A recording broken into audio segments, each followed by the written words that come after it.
நிஃப்டியோட previous close 202ல் முடிஞ்சிருக்குங்க. இப்போ வரைக்கும் நம்மளோட ஃபியூச்சர்ஸ் வந்து பார்த்தீங்கன்னா ஃப்ளாட்டாக தாங்க ட்ரேட் ஆகிட்டு இருக்குங்க. நம்மளோட ஃபியூச்சர்ஸ் வந்து பார்த்தீங்கன்னா நம்ம மார்க்கெட் முடியும் போதுங்க 280ல் முடிஞ்சிருக்குங்க. இந்த ரேஞ்சில் தான் முடிஞ்சிருக்கு. இப்போ வரைக்கும் பார்த்தீங்கன்னா ஒரு 20 பாயிண்ட்ங்க மைனஸாக ட்ரேட் ஆகிட்டு இருக்கு. அது இன்னும் டைம் இருக்குங்க. அந்த 20 பாயிண்ட் திரும்ப மேலே வந்துடும். இது எப்படி நம்ம மார்க்கெட்டில் இம்பேக்ட் பண்ணோம் அப்படின்னா சேம் இதே ரேஞ்சில் தாங்க நம்ம மார்க்கெட் ஓப்பன் ஆகும். இதே ரேஞ்சில் தான் இந்த 200 இருக்குது பாருங்கள், இதே ரேஞ்சில் தாங்க ஓப்பன் ஆகும். ஸோ ஓப்பன் ஆனதுமேங்க மார்க்கெட்டுக்கு நல்ல சப்போர்ட் அப்படிங்கிறது வந்து பார்த்திங்கன்னா இந்த ரேஞ்சுங்க. இந்த ஒரு 140 இருக்குது பாருங்கள், இது வந்து பார்த்திங்கன்னா நல்ல ஒரு சப்போர்ட் ஆக்ட் ஆகுங்க.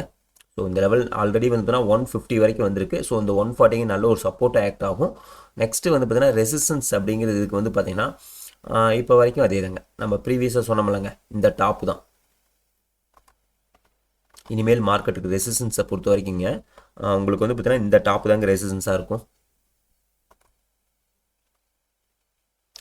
650ங்களா? ஸோ இதுதான் நல்ல ரெசிஸ்டன்ஸாக இருக்குங்க. இதை பிரேக் பண்ணுறது கொஞ்சம் கஷ்டப்படும் மார்க்கெட்டு. என்னை பொறுத்த வரைக்குங்க இங்கே வந்துட்டு இன்றைக்கி வந்து பார்த்தீங்கன்னா மார்க்கெட்டு நல்ல ஒரு பையிங் வர வாய்ப்புகள் இருக்குங்க. இந்த ரேஞ்சுக்கு வந்துட்டுங்க திரும்ப மார்க்கெட் திரும்புங்க.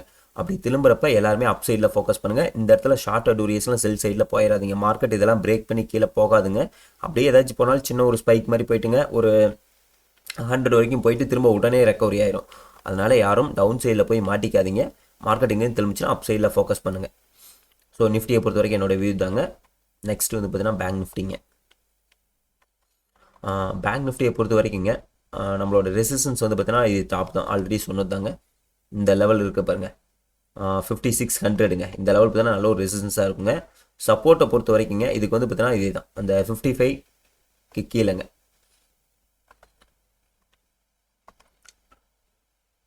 இந்த ரேஞ்சுங்க 54950ங்க. இந்த ரேஞ்சு வந்து நல்ல ஒரு சப்போர்ட் ஆக்ட் ஆகுங்க. 55 நல்ல ஒரு சப்போர்ட் ஆக்ட் ஆகுங்க. இருந்தாலும் அது இன்ட்ராடேயில் சின்ன ஒரு லைட்டாக ஒரு விக் மாதிரி விட்டு பிரேக் ஆக வாய்ப்புகள் இருக்குங்க. ஒரு ஸ்பைக் மாதிரி விட்டுங்க, அந்த 55 உடச்சிட்டுங்க. ஸோ ஆர்டர் கலெக்ட் பண்ணி திரும்ப மார்க்கெட் மேலே திரும்பிடுங்க. ஸோ பேங்க் நிஃப்டி பொறுத்த வரைக்கும் என்னோட தாங்க, கீழே வந்துட்டு திரும்பிச்சுன்னா அப் சைடில் மட்டுமே ஃபோக்கஸ் பண்ணுங்கள், டவுன் சைடில் ஃபோக்கஸ் பண்ணிடுறாங்க, மாட்டிப்பீங்க. ரெசிஸ்டன்ஸை பொறுத்த வரைக்கும் உங்களுக்கு இந்த டாப் தான் 5600ங்க. இது வந்து நல்ல ஒரு ஸ்ட்ராங் ரெசிஸ்டன்ஸாக இருக்குங்க. இந்த வீக் எக்ஸ்பெரி வந்து பார்த்தீங்கன்னா இதுக்குள்ளே தாங்க இருக்க வாய்ப்புகள் அதிகங்க. பேங்க் நிஃப்டியை பொறுத்த வரைக்கும் இந்த பேங்க் நிஃப்டியோட எக்ஸ்பெரி வருதுலங்க, மந்த்லி எக்ஸ்பெரி, அந்த மந்த்லி எக்ஸ்பெரியே இந்த ரேஞ்சுக்குள்ளே தான் இருக்க வாய்ப்புகள். இது பிரேக் ஆனாலுங்க திரும்ப இந்த ரேஞ்சில் தான் உங்களுக்கு முடிப்பான்னு நினைக்கிறேன். ஸோ பேங்க் நிஃப்டியை பொறுத்த வரைக்கும் என்னோட வியூ தாங்க. நெக்ஸ்ட் வந்து பார்த்தீங்கன்னா மிட் கேஃப்ங்க. மிட் கேஃப் கரெக்டாக வந்து பார்த்தீங்கன்னா 13100 இருக்குங்களா, 96 வரைக்கும் வந்திருக்கு. ஸோ மிட் கேப்புக்கு சப்போர்ட்டுன்னு வந்து பார்த்தீங்கன்னா இந்த 13100 நல்ல ஒரு சப்போர்ட் தாங்க. இந்த லெவல் இருக்குது பாருங்கள், இதுவே நல்ல ஒரு சப்போர்ட் தான். ஆனால் இருந்தாலுங்க இது வந்து பார்த்தீங்கன்னா நேற்று பிரேக் ஆகிடுச்சுங்க. ஸோ மிட் கேஃபை பொறுத்த வரைக்குங்க அது பிரேக் ஆகிறப்பங்க அடுத்த சப்போர்ட்டுங்கிறது வந்து பார்த்தீங்கன்னா மிட் கேஃபில் நமக்கு எதுவும் என்ட்ரி இல்லைங்க. நான் தான் சொன்னேன் மிட் கேஃப் நிறைய நம்மளுக்கு கேட்டிங்களா, இது மாதிரி மிட் கேஃப் டாப்புக்கு போயிடுச்சு, இது வந்து ப்ராப்பராக சப்போர்ட் அண்ட் ரெசிஸ்டன்ஸை ஃபாலோ பண்ணாதுங்க அப்படிங்கிறப்ப. ஆனால் இங்கேருந்து திரும்ப தான் பார்க்கும். அப்படிங்கிறப்ப இது திரும்ப கீழே வந்துச்சுனாங்க உங்களுக்கு பார்த்தீங்கன்னா இந்த ரேஞ்ச் இருக்குது பாருங்கள், இந்த ஒரு 950 இந்த ரேஞ்ச் வரைக்கும் வர்றதுக்கு வாய்ப்புகள் இருக்குங்க. இன்னொரு 150 பாயிண்ட் கூட கீழே வர வாய்ப்புகள் இருக்குது. அப்படி கீழே வந்துட்டு திரும்பிச்சுனாங்க, அதாவது பார்த்தீங்கன்னா இந்த மாதிரி நீங்கள் கீழே வந்துட்டு திரும்பிச்சுன்னா அப் சைடில் திரும்பிச்சுன்னா நீங்கள் வந்து அப் சைடில் மட்டும் ஃபோக்கஸ் பண்ணுங்கள், கீழே டவுன் சைடில் ஃபோக்கஸ் பண்ணாதீங்க. ஸோ இந்த மாதிரி டைமில் நம்ம ஃபோக்கஸ் பண்ணணும் வச்சுக்கோங்க, மார்க்கெட் திரும்ப இந்த ஹையை உடச்சிட்டு மேலே போக பார்க்குங்க. இதுக்கு ரெசிஸ்டன்ஸை பொறுத்த வரைக்கும் இதே தாங்க, நான் ஆல்ரெடி ப்ரீவியஸ் சொன்னேன். இது வந்து பார்த்தீங்கன்னா ஒரு ஃபஸ்ட் லெவல் ரெசிஸ்டன்ஸாக இருக்குங்க. நெக்ஸ்ட் வந்து பார்த்தீங்கன்னா இந்த டாப்பு தாங்க 13500, இது வந்து பார்த்தீங்கன்னா ஒரு ஸ்ட்ராங்கான ரெசிஸ்டன்ஸாக இருங்க. இங்கேருந்து ஒன்ஸ் மார்க்கெட் இன்றைக்கி திரும்ப வாய்ப்புகள் இருங்க, ஒன்ஸ் இங்கேருந்து திரும்பிச்சுன்னா மார்க்கெட் பார்த்தீங்கன்னா இந்த டாப் தாங்க ரெசிஸ்டன்ஸாக இருக்கும். மிட் கேப் வந்து இதை கூட ஃபாலோ பண்ணாங்க, இதெல்லாம் உடச்சிட்டு போயிடுவான். ஒரு 15 மினிட்ஸ் கண்டிப்பாக உடச்சிட்டுங்க, திரும்ப இந்த ஆல் டைம் ஹை இருக்குது பாருங்கள், இது பிரேக் பண்ணுறதுக்கு ரொம்ப ஸ்ட்ரகிள் ஆகும். ஸோ மிட் கேப் பொறுத்த வரைக்கும் என்னோட வியூ தாங்க. ஸோ கீழே வந்துட்டு திரும்பிச்சுன்னா அப் சைடில் மட்டுமே ஃபோக்கஸ் பண்ணுங்கள். நல்லாவே கீழே வந்திருக்கு, பார்க்கலாம். இன்றைக்கி ஃபஸ்ட்டு 15 மினிட்ஸ்லேயே கூட திரும்ப வாய்ப்புகள் இருக்குங்க. இந்த இதோட லோ வந்து பார்த்தீங்கன்னா எவ்வளோனா 13050 வரைக்கும் வந்துருக்குங்களா. ஸோ அதிகபட்சம் வந்து அந்த 13000 வரலாங்க, கீழே 50 பாயிண்ட் கூட இறங்க வாய்ப்புகள் இல்லை. அப்படி இறங்கினாலுங்க உங்களுக்கு என்ன திரும்பிடும் பட்டுன்னு உடனே வந்துட்டுனா வச்சுக்கோங்க, ஒரு 1 மினிட் கண்ணிலே ஒரு ஸ்பைக் மாதிரி விட்டுடுங்க, அப்படியே திருப்பிடுவானுங்க. ஸோ அந்த மாதிரி நடக்கலாம். அப்படி திரும்பிச்சுன்னா அப் சைடில் ஃபோக்கஸ் பண்ணுங்கள். நானும் சொல்கிறேங்க, இங்கே வந்துட்டு திரும்பிச்சுன்னா மிட் கேஃபில் நானும் உங்களுக்கு என்ட்ரி சொல்கிறேன், நானும் எடுப்பேன் இதில். நெக்ஸ்ட்டு ஓஏ எப்படி இருக்குன்னு பார்த்துலாங்க. ஓஏயை பொறுத்த வரைக்குங்க ஸோ பெரிய அளவுக்கு ஓஏ எதுவுமே இல்லைங்க. நேற்று எல்லாருமே வந்து பார்த்தீங்கன்னா உங்களுக்கு நம்மளுது இந்த 13th செப்டம்பரில் ஒரு கான்ட்ராக்ட் இருக்குது, அது ஒன்றும் பிரச்சனை இல்லைங்க, அது விட்டுலாம்.